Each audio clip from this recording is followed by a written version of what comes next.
behalf of the entire team at the Northern Kentucky Chamber, I'd like to welcome you to our annual 2023 Legislative Recap Breakfast. As we begin our program this morning, to be courteous to others, I kindly ask that you turn your cell phones off, but I don't necessarily want you to put them away. If you would like to post highlights of today's event on social media, you're more than welcome to do so. Twitter, I have a handle on Twitter. It's NKY Advocacy, and all other social media platforms. If you would tag the chamber at NKY Chamber on those other platforms. We're pleased to have you with us today to hear directly from members of our Northern Kentucky Caucus as we discuss the 2023 General Assembly and the legislation that the Chamber supported and that are important to the community and region. We're honored to have some of our Northern Kentucky Caucus members here with us today, and I'd like to recognize them now and thank them for joining us. They didn't have to be here today, it's early, and their demands are high, so we're really appreciative of them being here. From our state Senate, State Senator and former Northern Kentucky Chamber Board member and former Women's Initiative Chairwoman, Shelley Funky Frohmeyer.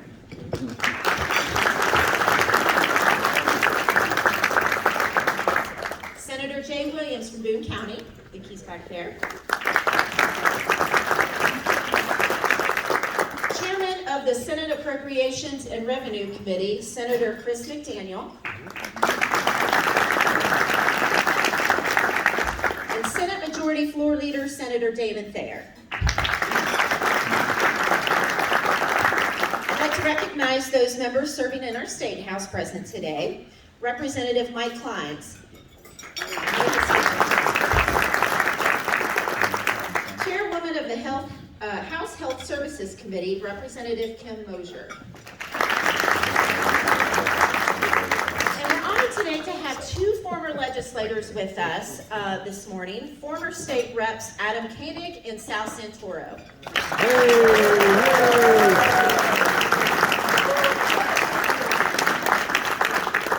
Thank you all for being here. It's my honor to represent the Chamber and to lead our advocacy team, not only in Frankfort, but locally too. Our county judge executives, our mayors, our commissioners, and other county and city officials are key to making Northern Kentucky the best place to live, work, play, and give back. The Chamber wishes to thank our local elected officials for their hard work and dedication to their communities and for collaborating with the Chamber in advocating for Northern Kentucky. If you are a local elected official, I know we have several in the room, please stand and be recognized.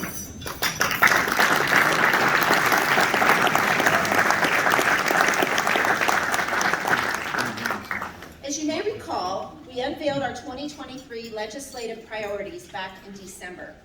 Business leaders from across Northern Kentucky volunteered their time reviewing, refining, and passing policy recommendations in multiple advocacy topic-specific subcommittees. That document is known as Where We Stand. That was our guide as we advocated for policy positions during the 2023 session, advancing our region's economy and business climate. Since April is Volunteer Appreciation Month, I'd like to thank all of those who contributed to creating our public policy agenda, especially our subcommittee chairs and members. If you serve on our Business Advocacy Council, one of our policy subcommittees, or serve on a growing regional outcomes and workforce pillar, please stand and be recognized.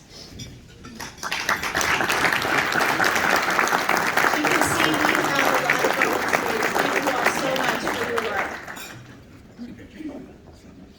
One final thought before we move ahead in our program.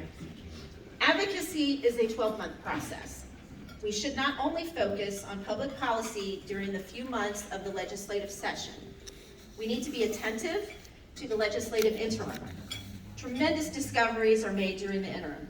So please stay tuned for those meetings. They will begin in June, and there's a lot to be learned with observing those and listening into those meetings. Today we will reflect on the legislative successes of the 23 session. Tomorrow, let's get right back to work making positive changes in public policy that will have a lasting impact for Kentucky's business community. Now, Now, please join me in welcoming Northern Kentucky Chamber President and CEO Brent Cooper to the stage to recognize today's sponsors. Brent?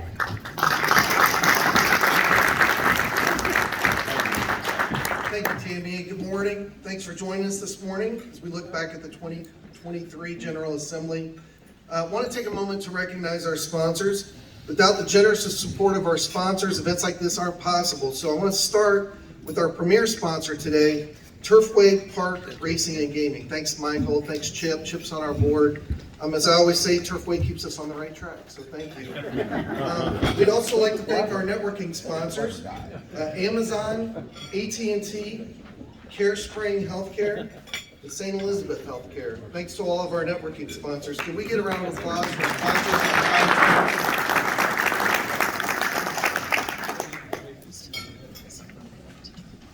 I'd also like to thank our supporting sponsors, Alta Fiber, CVG Airport, Duke Energy, Frost Brown Todd, Mazak, Meet NKY, and Top Shelf Lobby. Thanks to all of our supporting sponsors as well for all your support for our program today.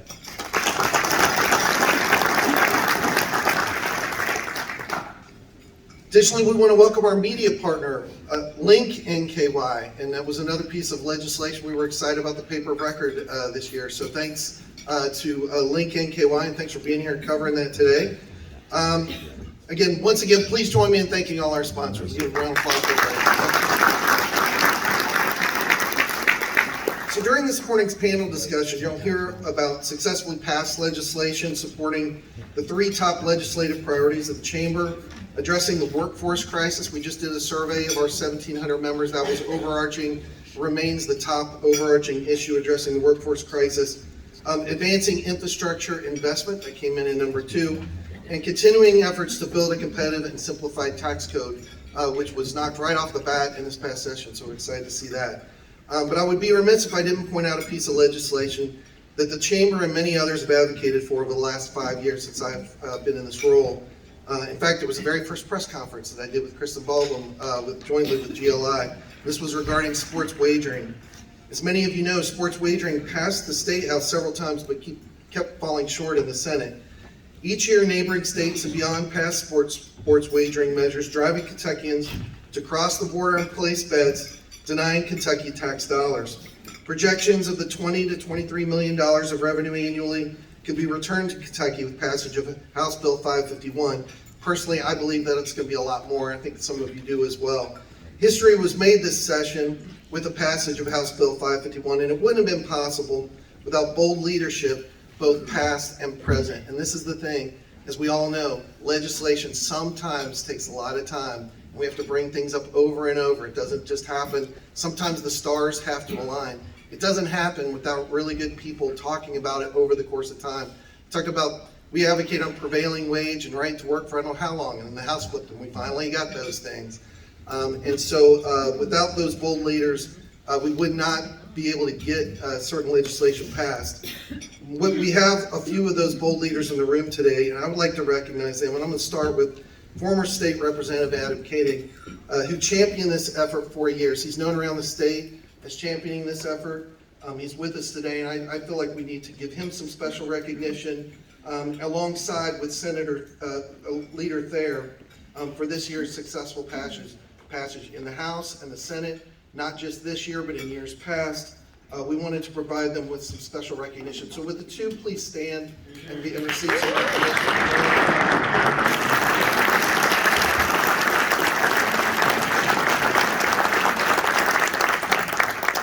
I'd also like to recognize another friend of the Chamber's with us today, former State Representative Sal Centaur. Every time he shows up at a Chamber event, we've got to give him a little bit of a shout out. And I also wanted to join that with Senate Chairman of A&R, Chris McDaniel. Between the two, they had delivered an unprecedented $1.1 billion for their districts, Northern Kentucky and the Commonwealth, in the last biannual budget. I can't tell you how appreciative we are to Sal, how appreciative we are to Senator McDaniel for all they continue to do. And I know there's a whole bunch of legislators around that support everything I just said, but those two did a ton of work on transportation infrastructure. So Sal, I hate to do it to you, but would you please stand? Senator McDaniel, would you please stand? Let's give them a round of applause.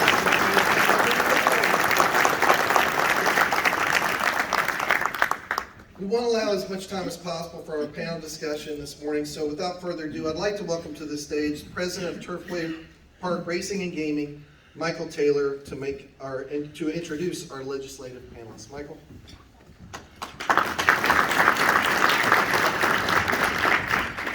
Thank you, Brett. Good morning, everyone. Pleasure to be here. Please let me offer my heartfelt thanks to the Northern Kentucky Legislative Caucus and the Northern Kentucky Chamber of Commerce for your help and support during this 2023 General Assembly. I want to thank our Turfway Park leadership team that's here this morning. This session was huge for Turfway Park. And of course, the legislator banned, we talk about sports betting, we'll get to it in just a moment, but they banned the gray machines, which obviously operated in competition with historical horse racing. That was huge for us, and we appreciate that so very much. And we're glad that that's going to be handled in the future, because that certainly was a threat to our signature historical horse racing. The 2023 General Assembly also passed sports betting, obviously, here in Kentucky, and we hope to see live sports betting well before the end of the year at Turfway and Newport Racing and Gaming. None of this would have been possible without the Northern Kentucky Chamber of Commerce and, of course, the Northern Kentucky Caucus. Their support goes way back before this past legislative session. Legislators and the Chamber were instrumental in helping us revitalize an all-new Turfway Park. It was our own Senator, John Schickel, who carried the bill to preserve historical racing, and Senator Damon Thayer, the godfather of historical racing, that paved the way to create the opportunity for the new and improved Turfway, which I see many familiar faces here this morning, and I know you're all excited about the future at Turfway Park. And we thank all of the support that we've received from our elected officials. The work of the Northern Kentucky Caucus allowed Churchill Downs to create $240 million in economic investment in this region, creating 400 full-time jobs and 800 construction jobs. We're so thrilled that we're now open, thrilled to have put on the very first Jeff Ruby Stakes at the all-new Turfway Park, and thrilled to have completed our first race meet in the new facility. And I'm happy to report shattering all previous records at Turfway. Total handle for the meet, we were up 63%. And on Jeff Ruby Day, who, I looked at Chip and I said, how do we do any better? Well, we did, 30% better than last year. It's just been a phenomenal story so far on the racing side, and we have all of you to thank for that support. Also, the total number of race days were up by 9. We're at 67 race days now. Historical horse racing is working. It's working right here in Kentucky and at Turfway Park. We're back, and we thank you. Thank you for welcoming us back with open arms and huge attendance. We're so very glad to be here, and judging by the numbers, it seems you're glad to have us back. Now, hope to see you in less than 2 weeks on that magical first Saturday in May, as Turfway Park will host, outside of Churchill Downs Racetrack, one of the best and biggest Kentucky Derby celebrations. Thank you.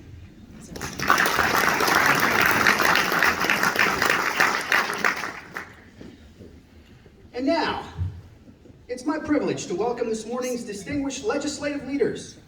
We're all familiar with their work over the years, so my introductions will be brief. Chris McDaniel was the first elected to Kentucky's 23rd Senate seat in 2013. He's an Army veteran and the owner of McD Concrete in Erlanger.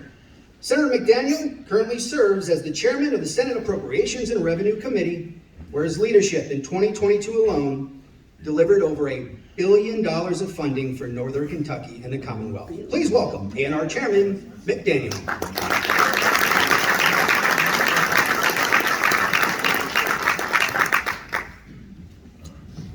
Kim Mosier has represented the 64th District since 2017. Prior to her time in the legislature, Representative Mosier served as the director of the Northern Kentucky Office of Drug Control Policy and an NICU and flight nurse. Representative Mosier currently serves as the chairwoman for the House Health Service Committee, where she has sponsored and successfully passed legislation to bring better health to all Kentuckians, among other issues. Ladies and gentlemen, please welcome Chairwoman Mosier.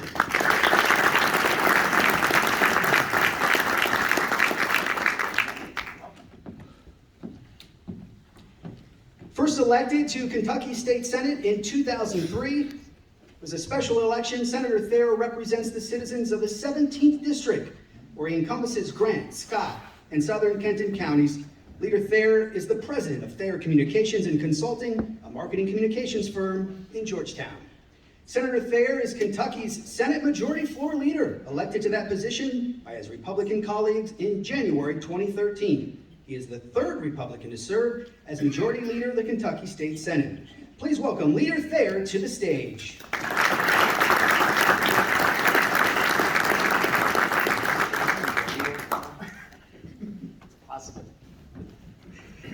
Thank you all for serving on today's panel, and thank you all for being here. Let's get started. Tammy Wilson will be moderating the discussion. Tammy?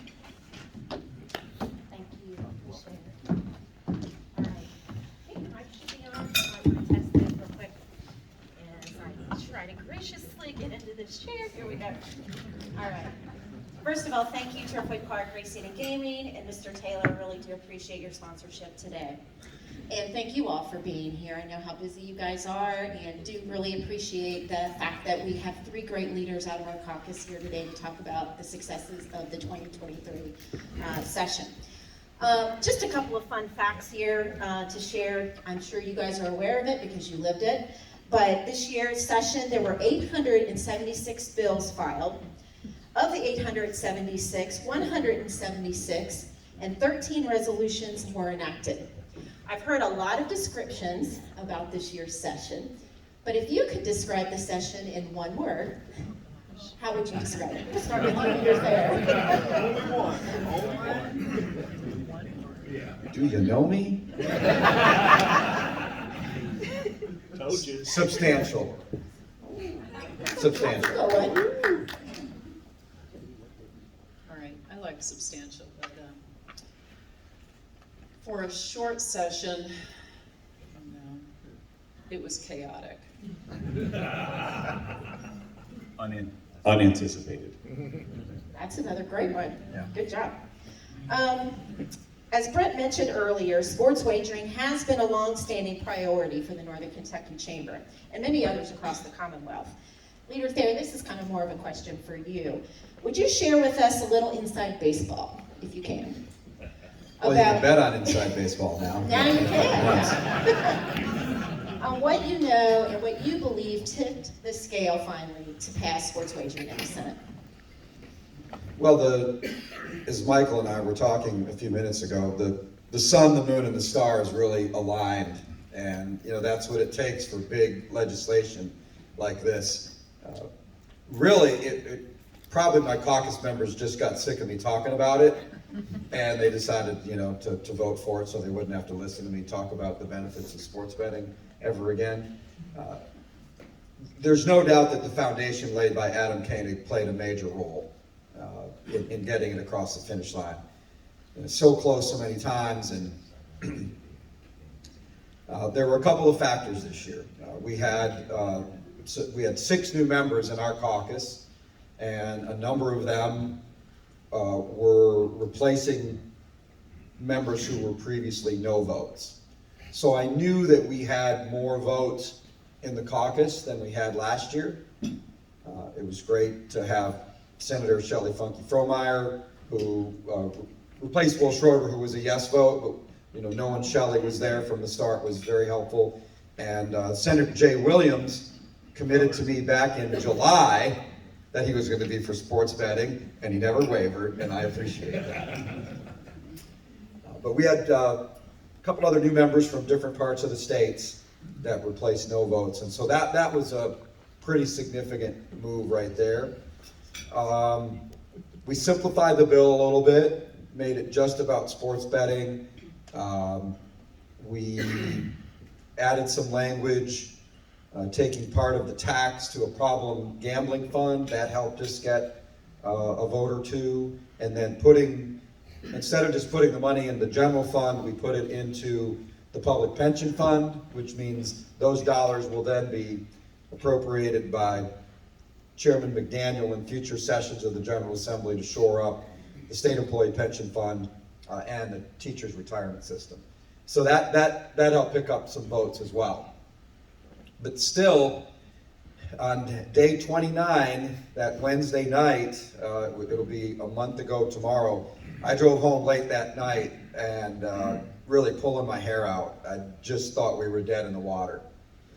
I really wanted to pass it that night and not let it lay over the next day. And people were getting tired, and we decided, the decision was made to adjourn at 9:30 at night and go home. And I was not happy about that, but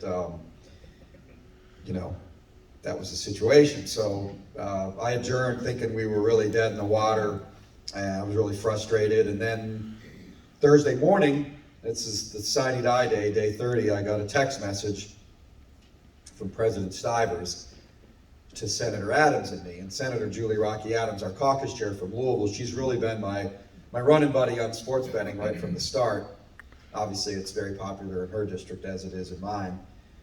So it was about 7:40, and I was just leaving Georgetown. It takes me about 35 minutes to get to the Capitol, and Stivers says, meet me in my office at 8 o'clock. I said, hey, I'm on my way. I'm going as fast as I can. I'll be there about 8:15. So I called Julie, as I usually do on my way in. I said, what's going on?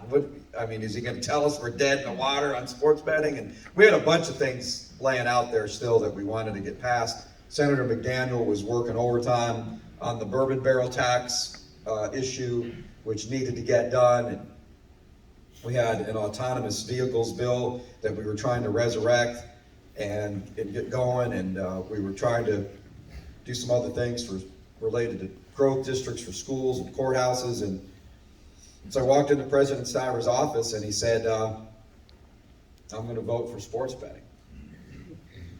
And That was definitely a surprise for me. But what tremendous leadership that was. It was, and I knew once he decided to be for the bill. Remember, he never said he was against it. He just always said he was ambivalent.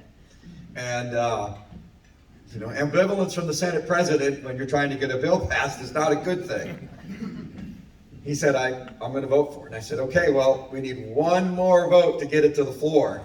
He says, don't worry, I'll get you the vote. And I knew he would, but it was about noon that day, and we were working on these other issues as well. As I mentioned, the bourbon barrel tax issue, which is horrible, regressive tax policy, and I'm so glad, thanks to Senator McDaniel's leadership, that we're going to get that thing phased out over 20 years. I would have voted to get rid of it in one day, but 20 years phase out, that's a called Frankfurt Compromise. And President Stivers came up to me on the floor. He said, I've got Senator Brandon Smith who's going to vote for the bill. And I said, no, you don't. He said, yes, I do. I said, okay, I am going to post that bill. We've got the votes. I'm going to post that bill into the orders of the day. Next time we go to a rules committee meeting, we're posting that bill. He's like, you can post the bill, as long as we pass bourbon barrel tax first. Oh, there's a plot twist. Well, to quote Forrest Gump, that's all I have to say about that. I love it when a plan comes together. Well, I appreciate you sharing a little of the details that we may have otherwise not understood. I do know there was an audible gasp in the gallery when Brandon Smith placed his vote. So again, another little surprise in the mix. Surprise for me too. Yeah. I did not think that his vote would be the one to allow us to. We don't take bills to the floor unless we have the votes to pass. And I know that frustrates some people, but that's just the way we do it. And we're not going to We've got a 31, well, soon to be 31 member supermajority, and we're not going to lose votes on the floor. And it's just not the way we operate. And, you know, I would have loved to have taken this thing to the floor last year and forced people to vote on it, but that's just not the way we do things.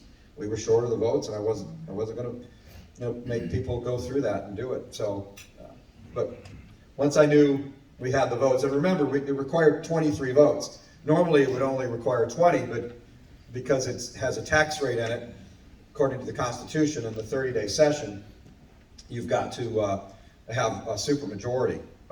And to get to 23 votes, we ended up passing it with 25 votes. I mean, it was an incredible thing. I mean, there were a couple others who ended up coming along at the last minute, and I'm, you know, still in amazement that we were able to get it passed with 25 votes. It's a very significant accomplishment, and for me personally, and I've never made a sports bet in my life. I just think this is the right policy. People want it. I'm a big believer in free will, and I think it'll be good for the horse industry. And it was personally for me one of the most exciting votes I've ever been a part of. And he's the godfather. Yeah, I think that's a new, Forget about it. Forget about it. I like that though. I never heard that before. I'm sure you're going to have some fun with it. oh, I think a lot of There's people so have much a we little could fun say with that later. Well, thank you again for your leadership in that area. I don't know if either of you have any comments about that. Okay, great. We'll move on. Okay, so I'm just going to go down the line here. So the next question, I'll just preface with this. The Northern Kentucky Chamber recently performed a survey, I think Brent referred to that as well, with our nearly 1,700 members. The results will be shared with our board this Thursday, so we're talking about this a little early with you all, which is great. But the results confirm much of what we already knew. Small businesses are very concerned about the workforce shortage and inflation. But Chairwoman Mosier, I think we'll start with you. What bills, including House Bill 200, I know you were intimately involved with, do you think are great steps towards addressing that workforce crisis? Well, I've always said, I work not exclusively on healthcare issues, but a lot on healthcare issues, and especially as the chair. But I do believe that we need a healthy Kentucky, and we need healthy citizens to have a robust workforce. And so I think I could argue that every healthcare bill that we passed is going to positively impact our workforce. House Bill 200 was specific to our healthcare workforce, and that creates some scholarship opportunities, includes some P3 opportunities. So it's really more specific to nursing and EMS services and that sort of thing. We passed a bill last year that dealt more with the physician and APRN dental, that situation. So that was a loan forgiveness program. There are a lot of bills that we worked on. Specific to workforce, gosh, that was really the most specific to workforce. Again, we worked on so many healthcare bills and, even some criminal justice bills that I think will have an impact. We worked on, I can segue into a lot of different bills. I don't know if you want to talk about juvenile justice and some of the... Well, I know we have a tremendous teacher shortage here in Kentucky, really nationally. Yeah. I know that there was a teacher compact, Actually, there mobility was. compact. Right. And, you're right. We have some compact issues that we've dealt with and have tried to strengthen. I think there was even a bill that was proposed that dealt with occupational licensure. That'll probably come back next year. The teacher shortage bill, I'm trying to remember, that was James Allen Tipton's bill. Right. So, we're very concerned. We're looking at ways to, I think James Allen's allowed individuals who are not necessarily, don't necessarily have an education degree, but have work experience, and we can expedite their licensure to get them into the classroom for that real world experience. So yeah, I mean, there are some really thoughtful, innovative, and creative solutions out there, and you know, that's why we spend so much time talking about these things in the interim.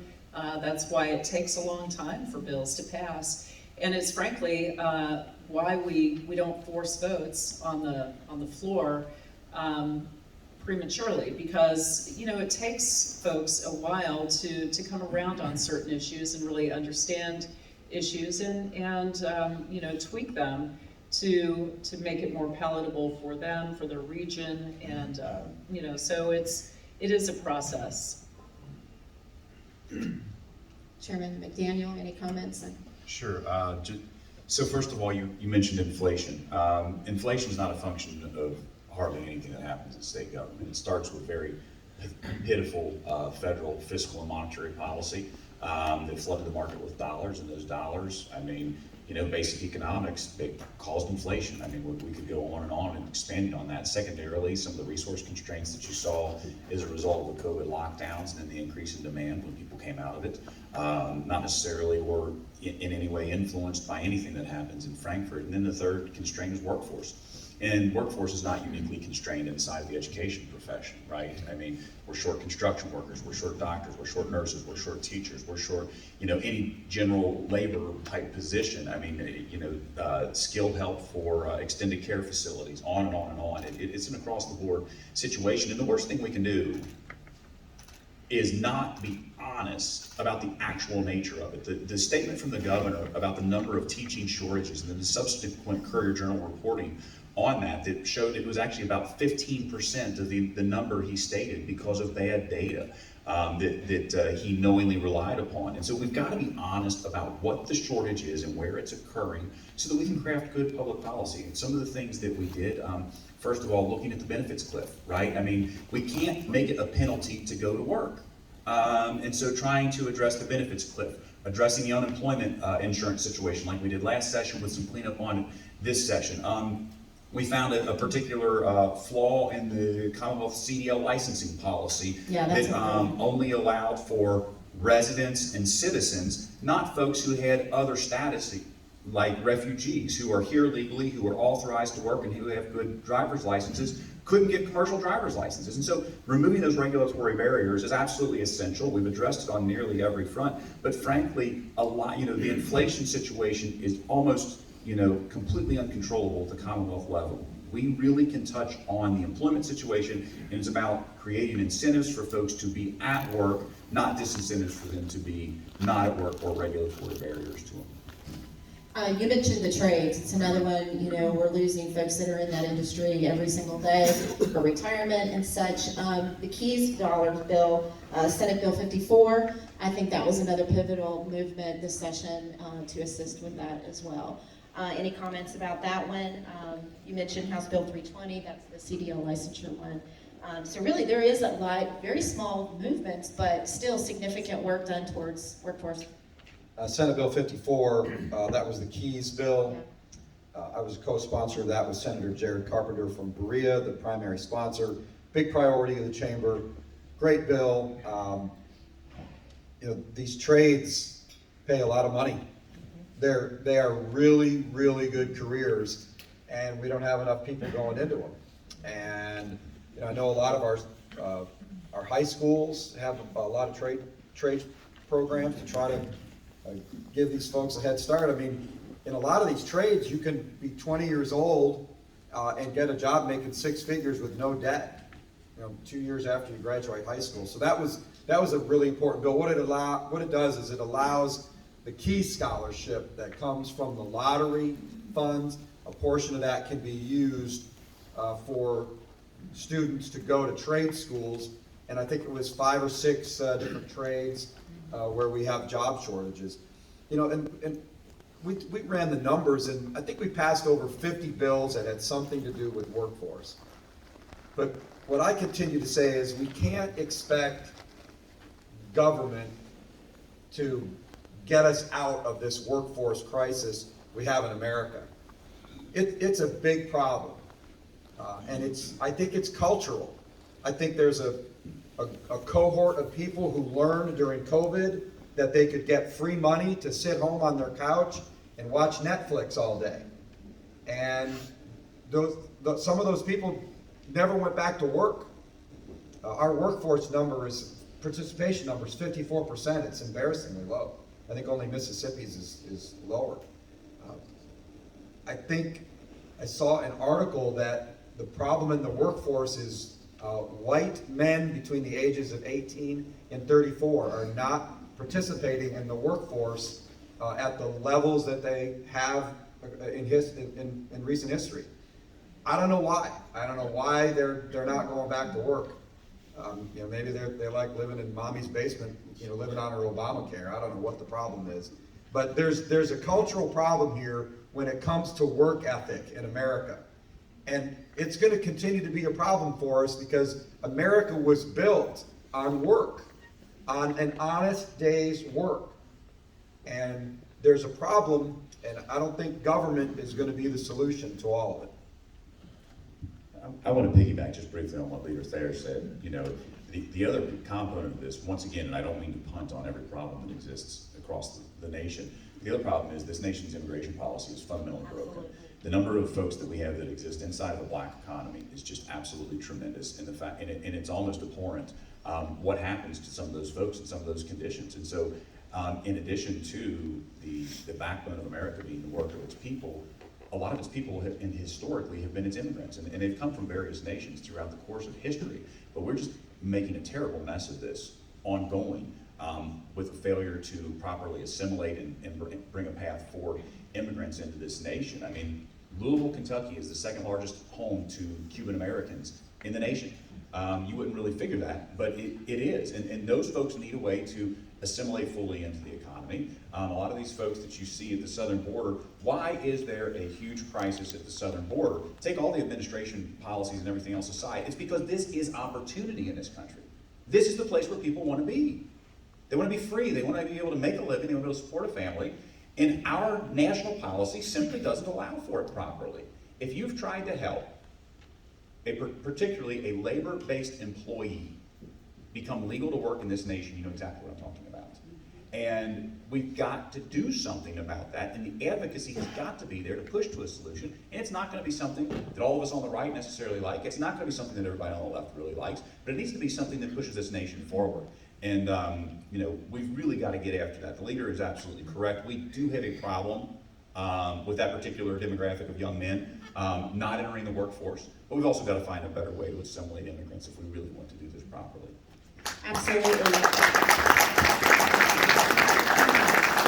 Good point. I can safely say that this chamber is definitely in support of reforms in legal immigration processes on the national level. It's something we will be, next time we're in Washington, we will be sharing with our delegation and working on that. So we appreciate your support at the state level. Some small steps, I don't know what can be done.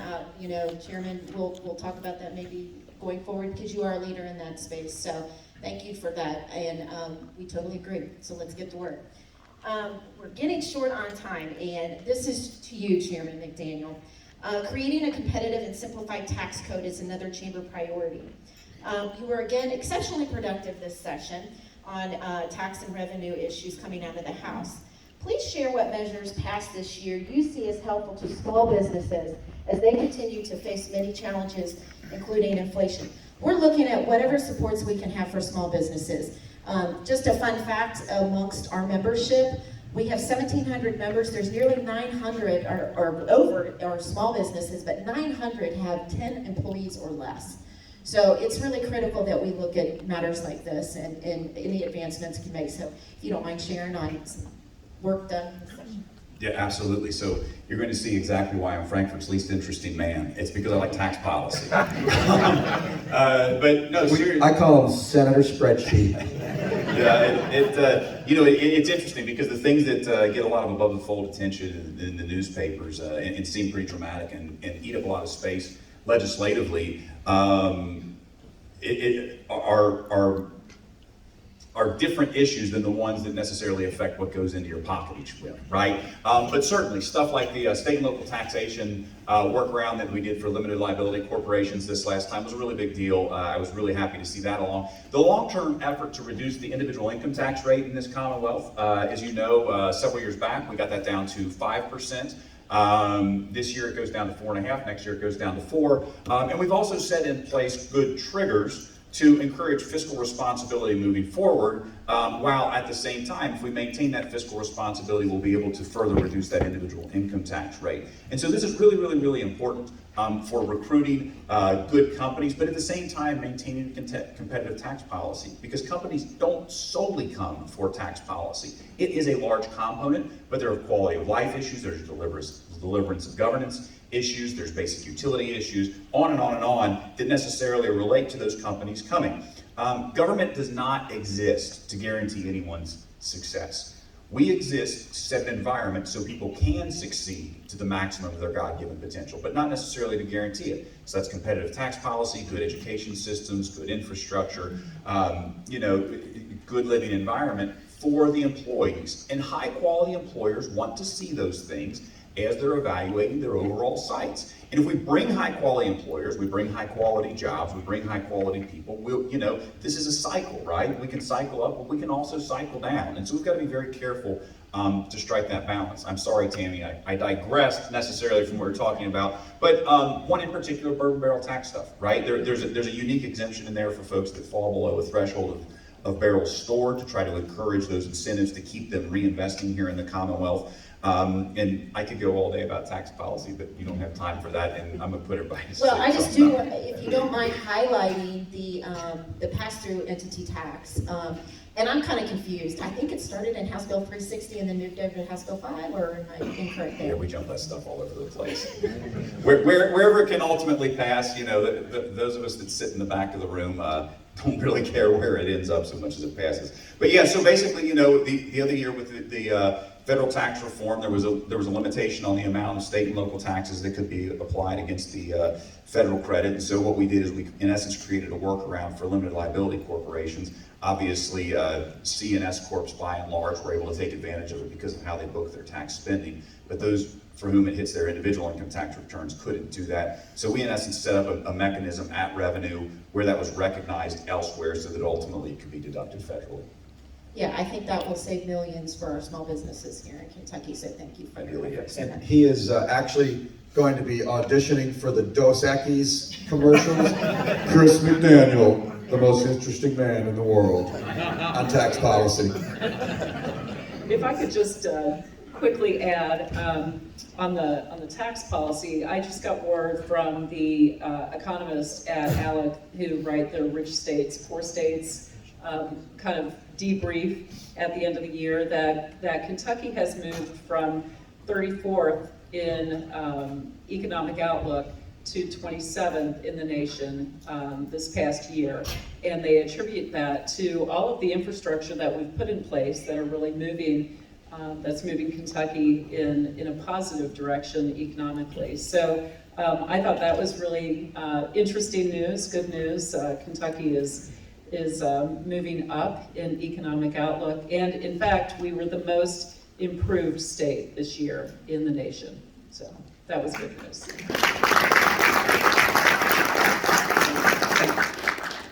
And the reason we're moving up in the rankings is because the Republican supermajorities in the House and the Senate have cut income tax rates 3 times.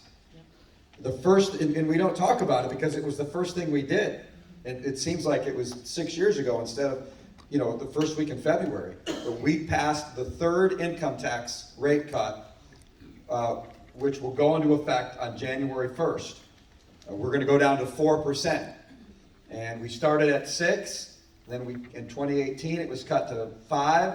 This past January 1 it went to 4.5, and this next January 1st it's going to go to 4%, hopefully on its way to 0. And the man who's helped devise this plan is sitting right here to my right, from right up here in northern Kentucky. Well, I think we may have covered this, but big wins. Have we left anything out for small businesses this session? Big wins. You know, I want to touch on two quick things that I think are wins for the Commonwealth as a whole, real quick. First of all, this paper of record stuff is really pretty cool. That's been out there for a long time. It's an issue, as Leader Thayer reminded me, and understand this, he's been very generous with his credit to me. We, as rank and file members and chairmen, don't get to do anything that our leadership does not, ultimately give us a lot of leeway to work on and persuade and work towards and ultimately bring to a vote. So the leadership of the chamber, particularly Leader Thayer, deserve a lot more credit than he's taking right this moment. But that being said, paper of record is a big deal for the local governments. The other thing for your state government, there has not been an overhaul of the state's merit system, which in essence is kind of the protections for merit-based employees, in over 50 years. And Senator Amanda Mays Bledsoe, new member, great member out of the Lexington area, came in, and we had some old studies we kind of meshed together, one from the Bevin administration and one from the Bashir administration, and looked at them and realized that there was only one difference in the recommendations between those two very different administrations in terms of how to reform the state's merit system. And so for the first time in over 50 years, we did a major reform of that. And there were some things that were really precluding a good work environment that we were able to address this time around. And so I think that ultimately what you will find, and it's going to take some time to work through the system along with a lot of other things, is this will result in a better delivery of state-based services to the citizens of the Commonwealth. And so, like I say, it's going to take some time, those things always do, but it will work its way through, and I think that's the other really big win that's kind of an under the radar screen thing. Good point. Any other comments? Okay, I'm going to ask one question as we start to look forward to the interim and to next year, budget year. I'm sure you guys are aware that the topic of certificate of need is a hot topic here in Northern Kentucky. Right? What? I know. Can't imagine why. We Jay at- Williams. We at the chamber have been looking at when this topic came up and the bills were filed earlier in this year. We looked to our neighboring states, Ohio and Indiana, which neither of them have certificate of need in place. And we have concerns about the additional cost that could bring to small businesses should certificate of need be repealed. So looking forward, where do you see certificate of need moving during the interim and possibly into next year? Well, certificate of need has been around in Kentucky for a long time, and it's part of the whole healthcare delivery system. Senator Jay Williams has made it a priority to reform certificate of need. We told him, slow down, Jay, slow down. Not quite sure that that's something we want to go down that path on. Selling healthcare services isn't like selling groceries or automotive parts or things like that. I think it's one thing to say it should be completely free market, but it may not be realistic for it to happen. So we told Senator Williams that we want to be contemplative on this. And as a matter of fact, I'm heading to Frankfurt this afternoon for a meeting, and we're going to discuss our interim plans, and we're going to figure out if CON is going to be on the agenda for an interim committee meeting, or if we're going to go ahead and form a full-on task force. It's not something that I think we want to be hasty with. A lot of jobs up here in Northern Kentucky that St. Elizabeth provides, and my son was born up here at St. E's in Edgewood 26 years ago, and it was a great experience. I think St. E's does a great job serving this region, and I think we need to be very careful when we talk about any changes. I can assure you this, all sides will be heard and given an opportunity to present the pros and the cons of status quo, as well as potential reforms. Yeah, I can add to that. CON, Certificate of Need, has been in place for a long time. Healthcare is not the corner store, free market kind of enterprise that eliminating CON simplistically seems to assume that it is.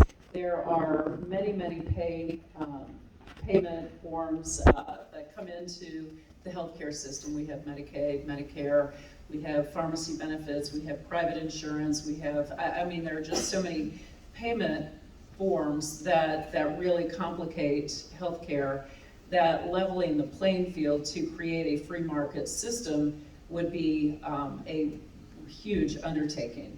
We also have, I think, around 21 different systems that fall under CON, and each of them has their own system of, just the way that they are approved. So, I mean, it's kind of long-term care is separate from addiction treatment, is separate from hospitals. It's, I mean, there are a lot of different moving parts. We worked on ambulance transport last year, and Kentucky is, as it turns out, one of, I think, 4 states in the nation who have CON for ambulance services.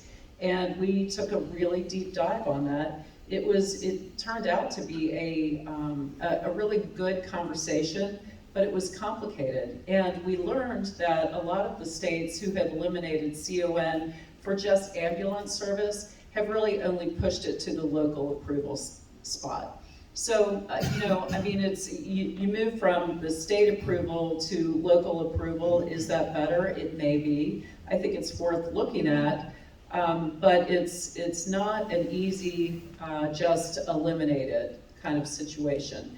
We also have rural hospitals who really depend on the CON for some of the charity work that they do. The rural hospitals are almost exclusively Medicaid and Medicare, and their reimbursement is really only about 88% of the actual cost. So someone is absorbing that, and those are the nonprofit hospitals like St. Elizabeth. And I guess something else that isn't really talked about all that often is before St. Elizabeth assumed or merged with St. Luke, those hospitals were owned by UC and Jewish and Christ. They had a presence here in northern Kentucky. They had an opportunity, and they went out of business. So, I mean, it's not as though this is a new conversation. We've had some competition, and, again, it's worth a conversation and a deep dive. There are some transparency issues that we've talked about. Is it better to kind of start out with an all-payers claims database and really see what the cost of healthcare is? I don't know. There are a lot of moving parts. So I think that there's room for conversation, but to simply say let's throw it out, I don't think that's a smart long-term goal. Yes, it's a very complex issue, and as the chamber, we do look forward to a robust conversation with all stakeholders present. So as long as that happens, that conversation is needed, and we look forward to hear outcomes from that. Just very quickly, what issue do you see maybe as a defining topic in the 2024 budget session? Very quickly, and then we'll take audience questions. Well, I'm happy to start with that. We cleared a lot of big things off the decks this year. Sports betting, gray games ban, medical marijuana, bourbon barrel tax, juvenile justice, the Senate Bill 150 issues on transgender kids.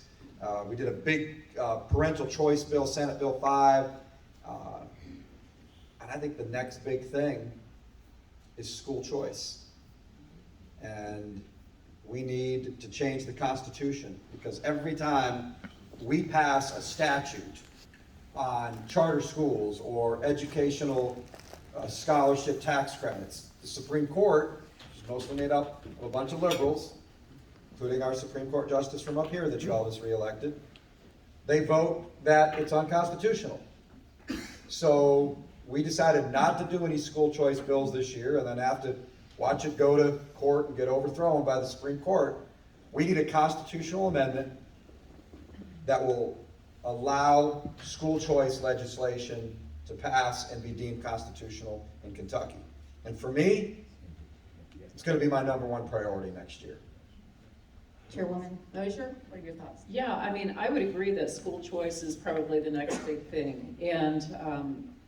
And Leader Thayer is right. I mean, we consistently try to give families more of a choice in the educational opportunities, and it's thrown out by the Supreme Court. And so until we address it constitutionally, I think it'll be a problem. Yeah, we tackled some pretty big bills in a short session where we weren't going to really do anything but clean up, as I recall. So A lot of them were cleanup bills. yeah, they were. There was some cleanup. Yeah. And then, of course, there are things that are ongoing. The juvenile justice bill that we passed, House Bill 3, and then Senator Carroll had another bill that dealt with auditing the system. That's ongoing. It's really phase 1 of a big reform, and so I've been working on that. I'm on the juvenile justice work group, and so making sure that we have treatment for the kids who are thrown into this system is foremost for me. You know, we of course need to maintain our safe streets and make sure that when kids do get in trouble, that they are that they're of course corrected, that we are actually correcting their behavior, but we're also addressing their underlying causes. Why are they there? And so, you know, that's always a big issue. Mental health issues are a pervasive part of a lot of things that we deal with. We've had, you know, I think we don't necessarily focus on gun control issues, nor do we really want to, but what is the underlying cause for the violence that we're seeing in our state and in our nation? And so I would really like to really dig down on violence and violence prevention, and see if there's not more. There's always more that we can do to address the issues that our families, our kids, you know, our communities are now dealing with. So, you know, the gun violence is front and center for me, and it's a tough issue. So I'm going to let you know on a private conversation that happened between Leader Thayer and I, and it touches on what Representative Moser said. So short sessions were envisioned back in the day when the voters approved them as, you know, little bits of cleanup, this, that, and the other. And there was a huge push this year. I can even recall a Kentucky Chamber Day. I think the president and the speaker both said, all we're going to do is minor cleanup this year. Blah, blah, blah, blah. We go to the caucus retreat, minor cleanup. Well, we get like 4 weeks into session, right? And I'm shutting everything down. I'm refusing to have hearings. I'm giving just, you know, a very few bills hearings. And I'm seeing these other committees start generating all kinds of bills coming through. So I went to Leader Thayer and I said, hey, I think everybody's lost the memo about not doing a lot this session. And he goes, Chris, I'm afraid you're the only one that got the memo. So it was a pretty productive session. But that being said, next session obviously for me is all about budget. It's all about taxation.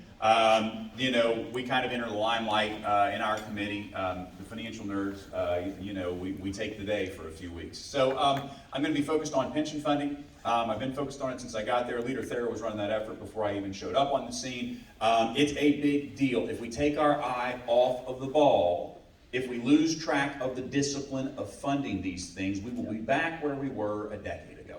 Number one, we won't take our eye off that ball. Number two, the ongoing reduction in the income tax rate. A, it's very important, but B, I am committed that we don't end up in the same position Kansas found themselves.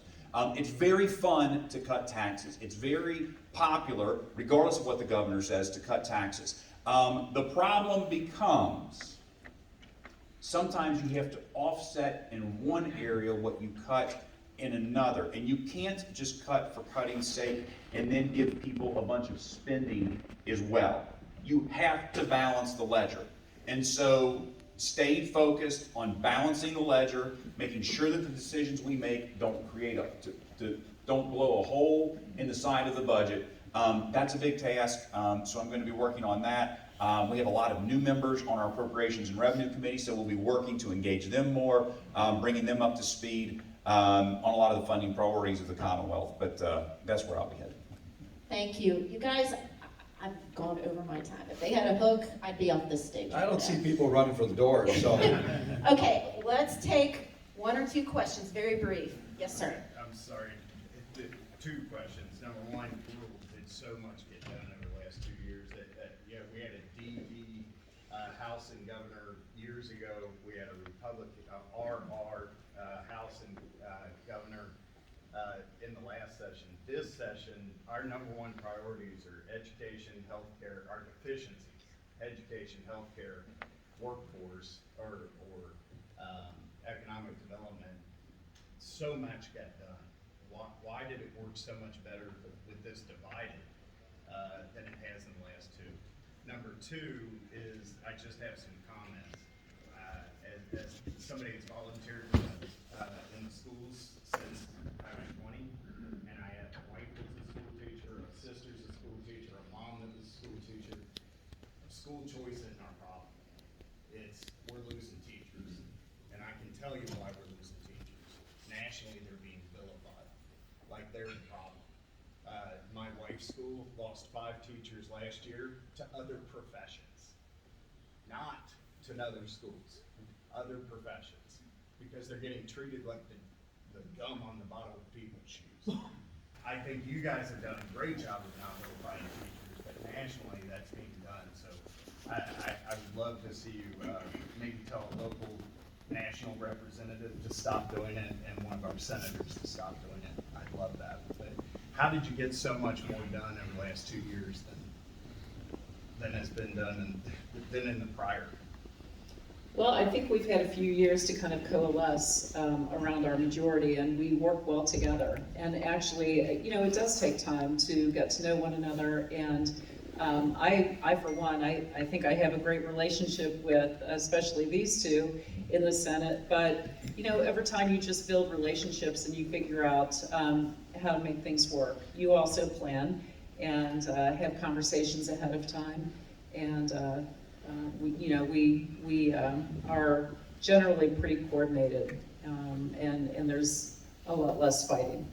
So, and to your point about teachers, I think you're right. I think that we put a lot on our teachers. We ask a lot of our schools, and unfortunately for schools and for teachers, they are the common denominator for kids. That's where kids are. And so a lot of services happen in school in a really limited amount of time. And so I think we're pretty careful when we pass bills to be really aware of all the requirements and the mandates, and, you know, adding certain classes. I mean, that always gets pushed back because it's one more thing. You know, as far as the respect, I mean, I think that it's happening in a lot of our workforce. I mean, healthcare workers are vilified, and you know, is this all a post-COVID headache, hangover? Some of it is, and some of it was highlighted. And there were a great deal of frustrations that really came out during COVID, and hopefully we'll get back to a calmer place and back to a really respectful place where we trust our trained teachers. They're the experts. And the same with our healthcare workers. I know that there are people leaving these fields because they're high stress, high demand areas that we expect a lot. So yeah, I don't know exactly what to do about that. Pay is probably what we'll hear from a lot of our teachers, and maybe that's true. Maybe that's something that we need to think more about. Pay is not what they're telling me. Yeah, you're right, it's not pay. But one thing you have to factor in, the teacher compensation quotient is how much money we put into teacher pensions every year. We have been overfunding the teachers' retirement system since Matt Bevin's first year as governor. That was his proposal, that we start putting about $500 million extra every year, above and beyond what is required by the law, and we have continued that policy under this governor. So I would think, we continue to be pretty favorable towards teachers, despite the public rhetoric from the teachers' unions, which are very hateful towards Republicans. We're trying to save their pension system, so when they retire at age 50, that we can afford to continue paying them for the next 40 years of their lives. Now, to your first question, and that's we have a longer life expectancy. We have pension systems that were built based on people living until they were 65 or 70. Now they're living until they're 80 or 90. And what we did for a long time is unsustainable. We've taken a lot of steps to make it sustainable. Now, back to your question of how we got so much done. When you look at the things that passed, and yes, we did try to lower expectations about this session, but when you look at the things that passed, these are big items that have been around for a while. Medical marijuana, the tax cuts, sports betting, gray machines, all these things have been around at least one session, and in some cases 2 or 3 or 4. And it just takes time for things to ripen. It just takes time for things to ripen. And we had a lot of new members too. A couple of them are in this room, and they were really eager to get things done. And why wait? So also, I'm a really good multitasker. I'm going to just say that. And this was an awesome session for me because I could just kind of see it developing in front of me, and it was amazing. And when you've got a group of people around you who want to get things done, instead of just fight about things and get in the news and on the news, we actually have a group of people in our supermajorities that want to get things done. You talked about Democratic control. The Dems controlled this Commonwealth for generations. We're still undoing the damage done by the horrible policies of one-party control for 100 years. And we've still got work to do. Well, ladies and gentlemen, I have taken more of your time than I was allotted this morning. My apologies if I'm causing anybody to run late. But please join me in thanking these leaders. I would say, if I'm going to give a word for this, I would say historic and productive. So thank you with your all's leadership.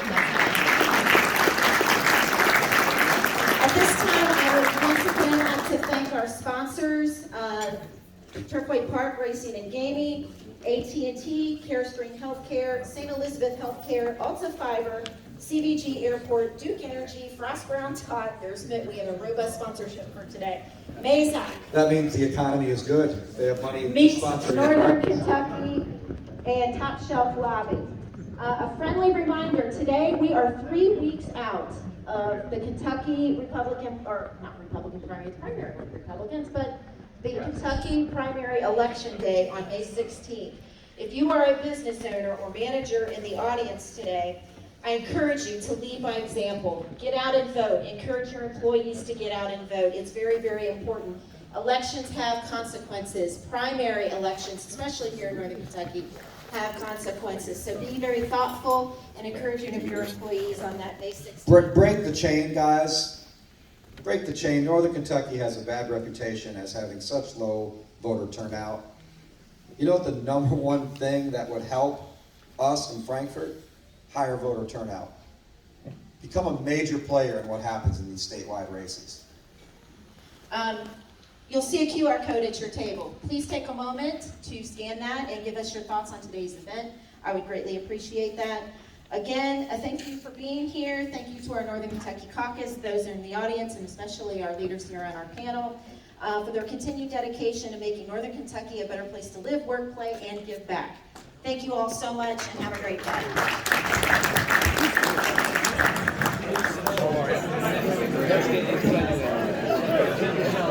John? Well, hello. Hey, Dwight. Well, one thing about coming out to these events with Travels with John Stephenson, and by the way, folks, you can see this on YouTube and Facebook under Travels with Dr. John Stephenson.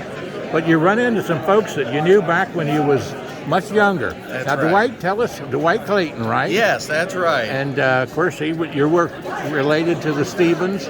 Yeah, well, I'm married to my mother-in-law was a Stevens. That's right. And of course, I remember you, John, from way back in early 80s, when my father picked me up over Boone County after a football game, and there you were campaigning. But of course, my wife and I moved out of town for about 16 years, just returned, and it was so nice to see you again because it takes me back, and I remember you as sort of a representative of Northern Kentucky, and of course, I remember your cable shows with your, doing the tours of Northern Kentucky and having your wife, and then also we had the privilege of meeting your brother at the home where my mother was living because he would go around singing gospel music, of course, and as I was mentioning, my mother-in-law went to Simon Kenton High School.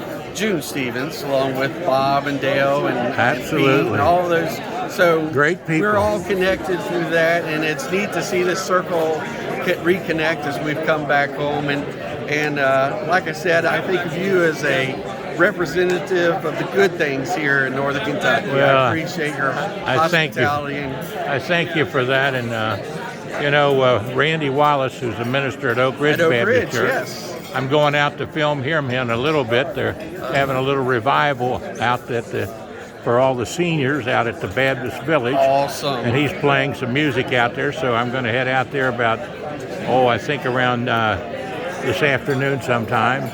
And then Friday night, that you mentioned, my brother Gerald Stephenson, we all went to the homeless shelter, which is Fairhaven, and we've done that for almost 30 years now. Oh, my goodness. Of course, Gerald's gone on to heaven, Wow. and my other sister Barbara's gone on to heaven. Yes. Got two sisters left, Mary Ruth Robinson of the Robinson Family Singers down in Carrollton and Gallatin County area, the Kentucky Jamboree. And then my little sister, Judy Felty Stephenson, she lives up in Ohio a little ways, and she was a teacher, taught in 4 different states. Oh, my goodness. And wonderful school teacher.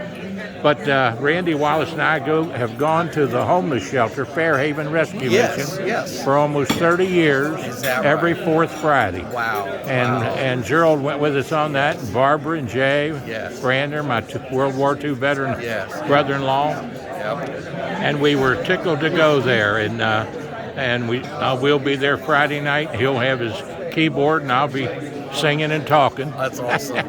Well, let me tell you, the circles even connects there with Randy Wallace. Of course, many of us in the area know Randy, but I remember going from my church, which is Hickory Grove.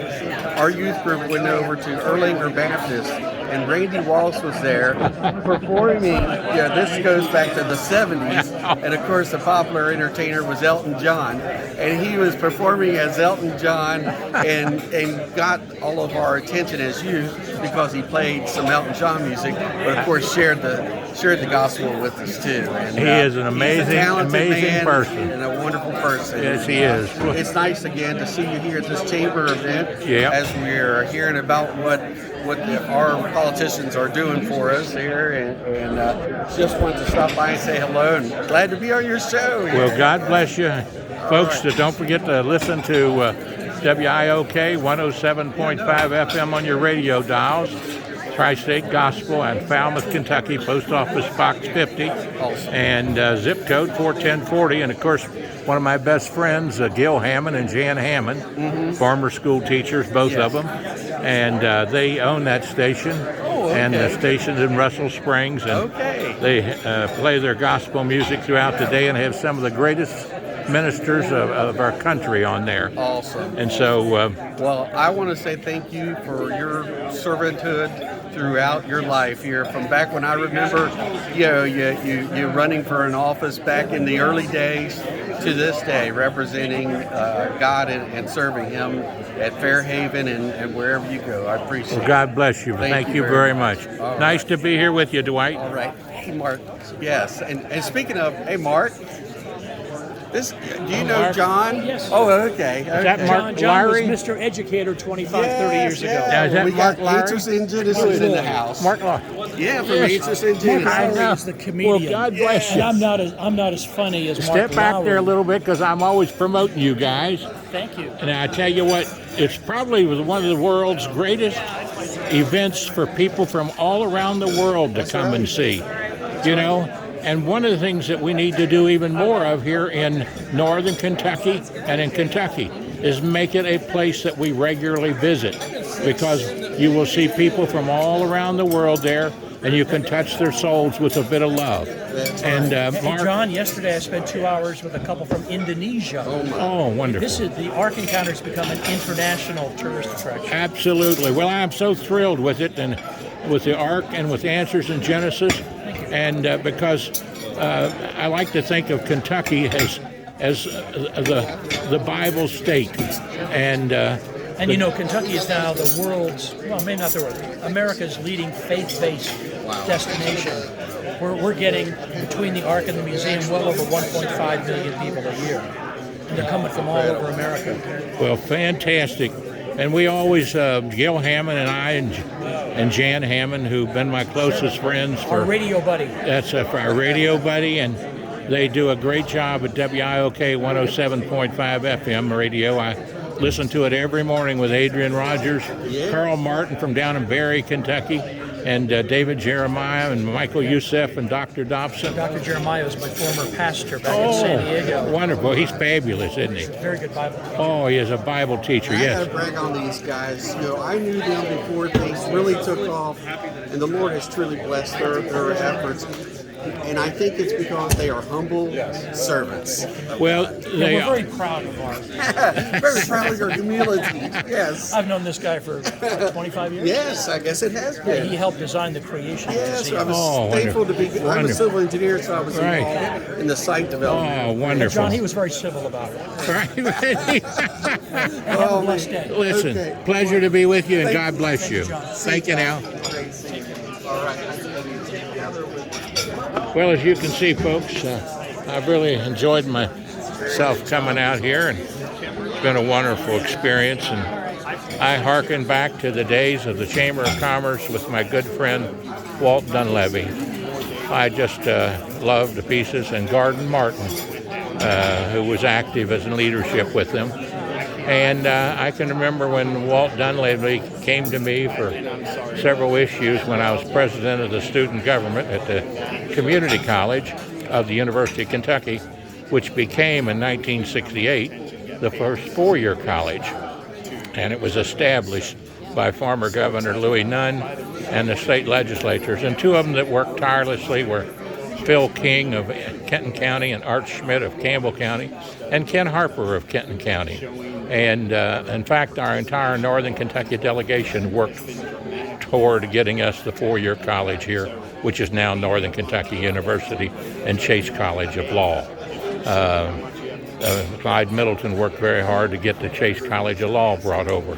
And I see another young fellow there that worked very hard over here in our view, and that's Trey Grayson. And tell Trey I'm talking about him there. I'm talking about you. And he was elected state Secretary of State.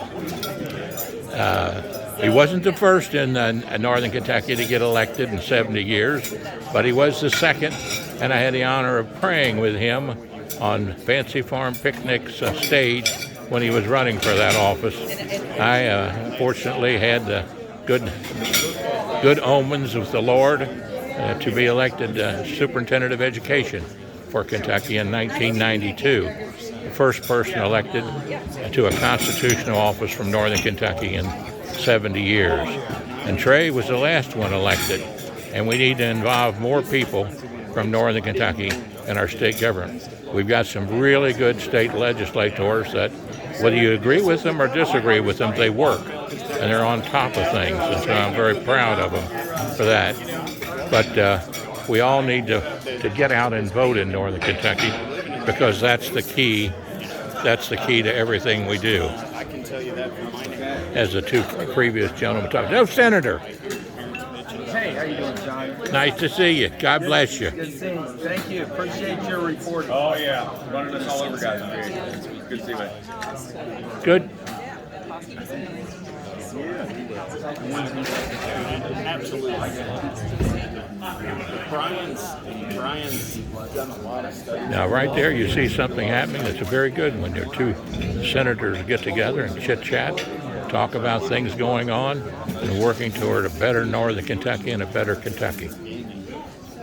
God bless them both. Oh yeah. Yep. And he's got in salary to live on his salary, and all this money didn't go to the. And then the second they get off, they're depressed and angry and anxious because they realize they have nothing. So they want to get back home. Don't forget now, we're heading on out.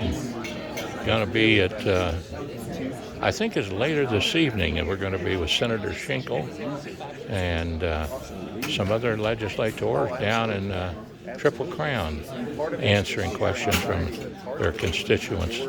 So we'll go cover that also. But tickled to be here with you today at the Chamber of Commerce gathering. And great to see Trey Grayson there.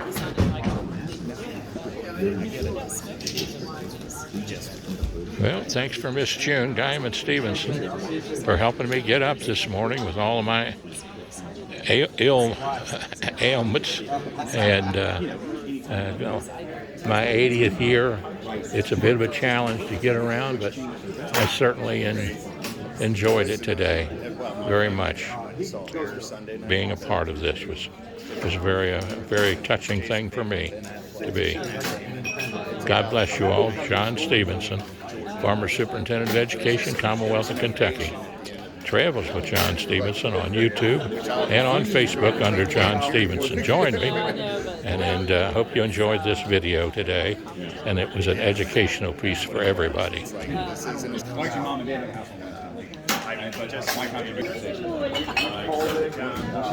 Perfect, thank you.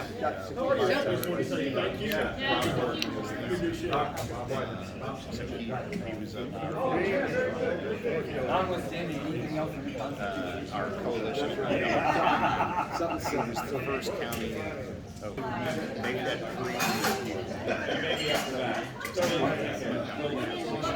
See you guys. We have 8 coalitions down here. Trey, nice to see you. And then got him back to Frankfurt to talk joint leadership, to talk about task forces. Just decide which ones to do.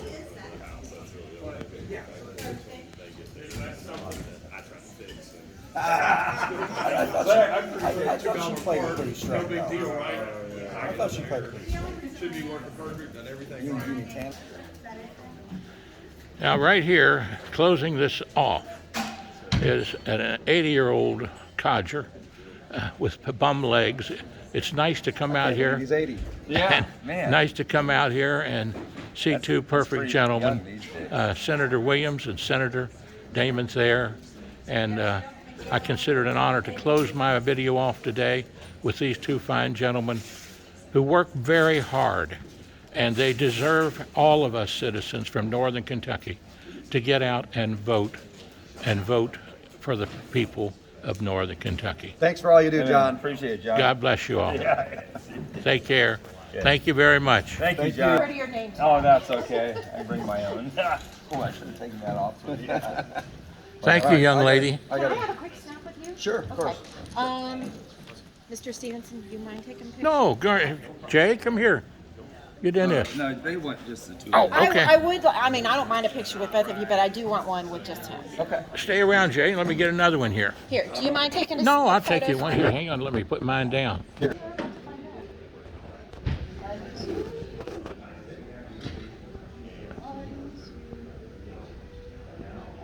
Now turn over here. I was noticing those myself. Damon, turn over here for a quick second. I just started seeing one back in Georgetown. It's really, really bad. Yeah. Oh, yes. When you're my age, Travels with the Stephensons, closes off here with Damon there, and a wonderful lady who is host, Wilson. Jane Wilson, who is the host of the debate today. God bless you both. Affairs, Northern Kentucky Chamber of Commerce. Fantastic. God bless you all. Thank you for being here.